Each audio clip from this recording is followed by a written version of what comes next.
Aviso legal: o conteúdo desse vídeo é baseado na análise, interpretação e experiência do meteorologista previsor com as últimas previsões disponíveis dos modelos de previsão do tempo e clima. Qualquer uso da opinião expressa sobre as previsões do tempo e clima neste vídeo para tomada de decisão de terceiros exime o meteorologista previsor da responsabilidade sobre a mesma. Analisem e usem as informações com cuidado. Quer ajudar esse projeto? Contribua através desse link. Olá pessoal, bom dia. Vamos dar uma olhada hoje nas nossas previsões do dia 28 de 12 de 2020. Então, se comparando, a última previsão lá do dia 24 que nós vimos, o que a gente vê claramente é que a zona de convergência do Atlântico Sul, a famosa ZACAS, ela perde a sua força. Contudo, ela ainda acaba deixando um pouco aqui do vestígio, principalmente pela entrada de uma frente na região sul. Então, a gente ainda continua tendo aqui chuvas bem localizadas, entre a região sul e sudeste do Brasil, pegando bem aqui o que a gente chama de região centro-sul, os estados do Mato Grosso do Sul, São Paulo e os estados da região sul. Então, esse padrão deve continuar mais ou menos para os próximos dias. Um outro destaque também, a gente teve uma chuva bem significativa aqui na região entre a Bolívia e Rondônia. Essa região é a região que acaba fornecendo água aí, vazões para a região do Rio Madeira. E o que a gente deve observar ao longo dos próximos dias aí, principalmente eu acredito até a primeira quinzena e final da primeira quinzena do mês de janeiro, é o aumento gradativo das vazões aqui na região de Jirau e Santo Antônio. E isso deve ajudar bastante a questão de ter água disponível para você gerar mais energia e disponibilizar para o sistema interligado nacional. Destaco também que deve continuar chovendo aqui na região norte e na região centro-oeste, o que é bom para a questão de queimadas. A gente teve aí um grande problema devido a um período longo de secas, mas agora a gente começa a ter a volta dessa umidade e esse melhor desenvolvimento. Também a gente observa aqui que deve continuar chovendo na bacia do rio Xingu e deve alimentar principalmente a região de Belo Monte e também aqui na bacia do Tocantins, alimentando também aqui a região de Tucuruí. Então a gente deve esperar aí ao longo dos próximos dias o aumento gradativo das vazões nessas usinas hidrelétricas. A região aqui do Nordeste, ele continua apresentando um tempo seco, principalmente aqui nessa região próximo mais ao litoral, principalmente aqui o litoral norte e a costa leste do Nordeste. Contudo, a gente já começa a observar que no oeste da Bahia começa a aparecer um pouco de chuva, como também aqui na região do Piauí e do Maranhão, A chuva ela começa a adentrar. Isso é devido ao fato, lá para o dia 2, 3 mais ou menos, a gente tem a passagem aqui de um ciclone na região sul. Esse ciclone deve ter uma frente associada a ele e deve avançar. Esse típico padrão aqui pode ser que nós tenhamos a formação de uma nova zona de convergência. Ainda não está bem claro no modelo se realmente é isso ou não, mas a gente vê o avanço dessa frente lá para o dia 4, dia 5, e as chuvas começam a retornar aqui para o norte de Minas Gerais e para a região oeste da Bahia. Se continuar dessa forma, esse sistema ele deve avançar mais um pouco e pode atingir aqui a região mais central do semiárido nordestino. Porém, a costa aqui, tanto a costa leste, principalmente entre Sergipe e aqui o Rio Grande do Norte, entre Sergipe e o Rio Grande do Norte, deve apresentar tempo seco, também como aqui a costa do Ceará e a costa norte do Rio Grande do Norte também deve continuar apresentando tempo seco, até porque a Zecite ela está vindo em direção à região ao hemisfério sul, mas ela ainda está um pouco posicionada acima. A gente vê claramente aqui nessa figura o posicionamento da Zecite, e eu acredito que ela só deve começar a se posicionar um pouco mais aqui próximo à costa norte do Nordeste, lá a partir da segunda quinzena de janeiro, ou fim de janeiro, início de fevereiro. Ainda está um pouco longe para afirmar algo desse tipo, mas vamos ficar de olho para ver o que vai acontecer. E a notícia boa é que até o dia 4 realmente nós devemos ter chuvas bem distribuídas em todo o país, mas nada tão assim forte ou extremo, como a formação de umas acas, por exemplo, ok? Olhando um pouco, né, agora outros modelos, principalmente aqui o modelo GFS, a gente vê que a gente tem um sistema de alta pressão atuando aqui na região do Atlântico Sul. Esse sistema, em alguns momentos, ele se localiza próximo aqui à costa do Sudeste e do Sul, o que impede o avanço muito forte, por exemplo, das frentes. Porém, a gente vê aqui que surgem alguns ciclones aqui na costa da região sul que acabam empurrando esse sistema um pouco em direção à África. Quando ele empurra esse sistema em direção à África, ele libera a atmosfera e é aí que nós temos a possibilidade da formação de zonas de convergência do Atlântico Sul, as famosas ACAS, já que nós deixamos de utilizar a nomenclatura da zona de convergência de umidade, né, a famosa ZACOU, como também a gente não vê nenhum sistema de alta pressão atuando aqui na região central do país. Isso é bom porque aqueles sistemas de bloqueio que a gente teve alguns anos atrás, há um ou 2 anos atrás, mais ou menos, aparentemente nesse período de janeiro agora nós não devemos ter. Claro, em alguns momentos a gente percebe aqui que tem uma pressão mais alta, né, que aparece aqui um 588, mas nada a partir do 590. Em alguns modelos ele chama 5.900, aqui ele é dividido por 10, então dá o 590 ou 588, que seria o 5.880, né? Da altura geopotencial não aparece, que a gente vê que são os transientes aqui, que eles acabam atuando aqui um pouco na costa do sul, do sudeste do país, mas a gente vê uma dinâmica própria de épocas de neutralidade. Apesar da gente ter a atuação do Laninha no Pacífico, o comportamento da atmosfera está parecendo mais com a neutralidade do que em si um laninha, né, bem definido e bem forte atuando. E o que a gente observa claramente é uma troca de locacional de chuva. Em momentos a chuva chega aqui e avança no sudeste, depois ela avança um pouco mais, consegue chegar e trazer um pouco de chuva aqui, lá para o dia 3, dia 4, na região do semiárido nordestino. Depois ele retorna, volta a chover no sudeste e também tem algumas atuações de chuva na região sul. E fica nessa troca de locacional. Chove na região sul, avança para o sudeste aqui, chove na região sudeste, avança aqui para o semiárido nordestino, claro, não atinge a costa do nordeste, fica mais localizado aqui na região do Matopiba, que é essa região entre Maranhão, Piauí, Tocantins e a Bahia, né, que seria mais aqui a região realmente próxima ao semiárido nordestino, essa parte do cerrado.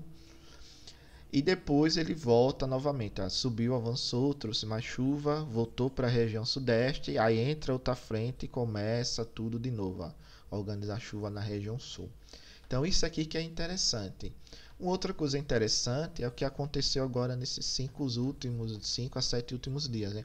Essa chuva aqui se mantendo na região da Bolívia e pegando bem aqui as bacias do Rio Madeira. Então toda essa água que cai aqui mais ao norte da Bolívia, né, centro-norte da Bolívia, ela tende a seguir pelo Rio Madeira e chegando aqui ela acaba pegando bem as usinas de Jirau e Santo Antônio e tem mais disponibilidade de água, consequentemente você pode gerar mais um pouco de energia e abastecer aqui o sistema interligado nacional. Essa é uma boa notícia porque a gente não vê realmente aquele padrão de bloqueio atmosférico como a gente viu alguns anos atrás. Então, provavelmente nós devemos ter chuvas aí bem distribuídas na maior parte do país, com exceção aqui da costa do Nordeste e um pouco aqui da região do semiárido nordestino.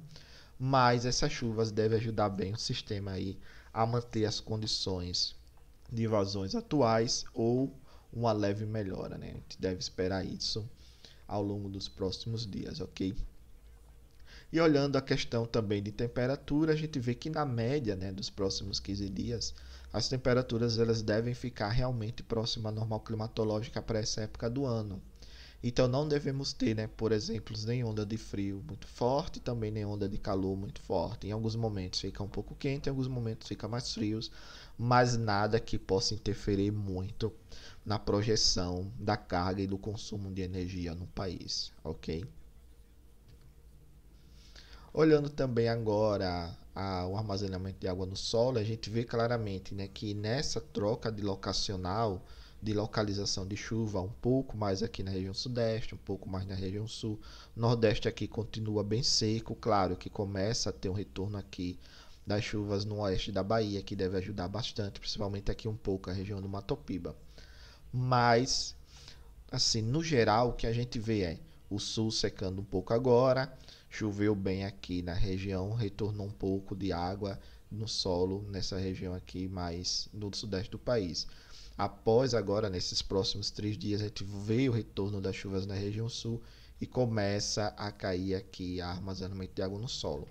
Na região da bacia do Xingu, que é aqui no leste do Pará e leste do Mato Grosso, a gente vê que tem praticamente uma manutenção, cai um pouco esse armazenamento, mas não tanto.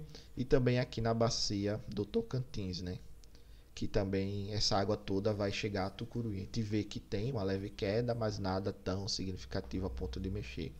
Destaque também, ainda continuo falando aqui da bacia do Rio Madeira, que na minha opinião hoje é uma coisa bem importante para a gente estar observando. A gente vê claramente que tem essa continuação de chuva e mantém, né, todo esse sistema aqui bem molhado o solo, e a tendência é cada vez mais e mais você ter aí uma melhora nas condições, e agora, a partir de agora realmente eu acredito que a bacia do Rio Madeira entrou no período chuvoso para ela, ok? E no mais, as outras regiões norte apresentando uma umidade bem específica do solo, né, como normalmente acontece nessa época do ano, por causa do regime de chuvas lá começa bem forte, mas também destaque aqui o Nordeste, principalmente a região da costa do Nordeste, apresentando aí um solo bem seco e deve continuar pelos próximos dias, até que você tenha um fenômeno de grande escala, por exemplo, a zona de convergência intertropical, a ZCIT, que comece a atuar mais aqui no norte e do Nordeste, mas vamos acompanhar as previsões para ver qual vai ser o posicionamento dela para os próximos dias, ok? Então, o que a gente vê é que a região do quadrilátero dos reservatórios ela deve apresentar uma diminuição no armazenamento de água no solo nos próximos dias, até porque, né, você começa a ter o retorno das chuvas na região sul e na região sudeste fica um pouco mais seco. Nas regiões das bacias do Xingu, Belo Monte e Tocantins também deve apresentar essa diminuição, mas não é uma diminuição tão forte. Ainda você vê que tem uma manutenção lá um pouco, pelo menos para os próximos 3 a 5 dias. Região sul deve apresentar um aumento nas vazões nos próximos dias, porque voltou, né, a chover. E destaque a incremental de Itaipu e a bacia do Paranapanema, também do Iguaçu do Uruguai, que as chuvas elas ficam mais localizadas entre o Paraná e o norte do Rio Grande do Sul. E o destaque fica para a região do Rio Madeira, realmente, né, que apresentou chuvas muito expressivas nesses últimos dias. Tem que dar uma olhada lá para ver nos pluviômetros quanto foi, mas se eu não me engano, em alguns pontos passou de 100 milímetros acumulado. É uma chuva bem significante. E o que a gente deve esperar aí é um aumento significativo das vazões nos próximos dias, né? Eu acredito que um pouco mais lá para o final do horizonte, daqui a 10, 15 dias, essas vazões podem até dobrar com relação ao que, por exemplo, nós vimos ontem ou iremos ver hoje, né, quando sair as atualizações do ONS. Então, esses aqui são os modelos que o Operador Nacional do Sistema, o ONS, ele utiliza na modelagem de chuva-vazão lá, né? Claro, o GEFS agora não está utilizando porque teve uma mudança da componente lá do dinâmica do GEFS e tem que ter um histórico aí, mas eu acredito que a partir de fevereiro ele retorne a usar esse GEFS novo lá que teve essa atualização.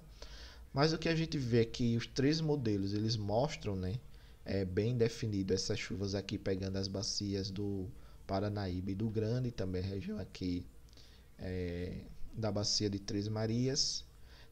Mostra também essa quebra das acas, né, para os próximos dias, mas ele continua mantendo uma chuva aqui bem forte na região do norte, centro-norte da Bolívia e na região de Rondônia.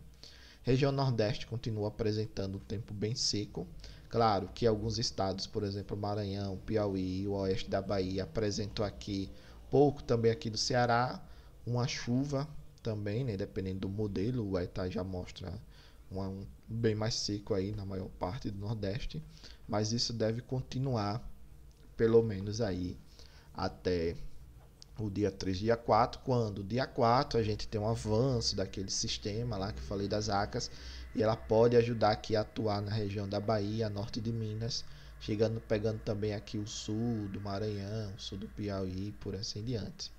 Mas as outras regiões do país devem apresentar uma chuva aí de fraca a forte, né, dependendo da região. Claro, algumas regiões devem apresentar uma chuva mais moderada, mas aquele sistema de bloqueio atmosférico na região central do país, como observando, pelo menos aí pelos próximos 10 a 15 dias, nós não temos evidência que ele deve aparecer, pelo menos nas previsões de hoje. Claro que amanhã pode tudo mudar, mas nas previsões de hoje a gente vê claramente que não tem uma evidência forte da atuação desse sistema, ok? De alta pressão que pode bloquear as chuvas e aparentemente, né, a gente tem uma distribuição de chuvas mais próxima à normal climatológica do que em si, por exemplo, da atuação de um fenômeno Laninha que deveria, né, trazer mais chuvas para a região norte e nordeste do país, ok? Então isso mostra que possivelmente o Laninha ele não está influenciando ou não deve influenciar muito durante esse período